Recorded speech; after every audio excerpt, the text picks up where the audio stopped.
வரும் 12 மணியானா சூற ஒண்ணு சுத்தி வரும் புள்ளிவாய் பிசாசு குளத்து வீட்டில் நின்னிருக்கும் பில்லி சூன்யோ ஏவலுன்னு பிடரி குலுங்க வைக்கும்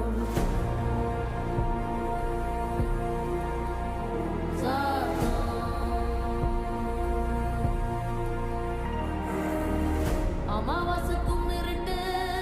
ஆறும் இல்ல நடுநிசி கருப்பு கடுவம் பூன கண்ணும் மின்ன ஓடி வரும்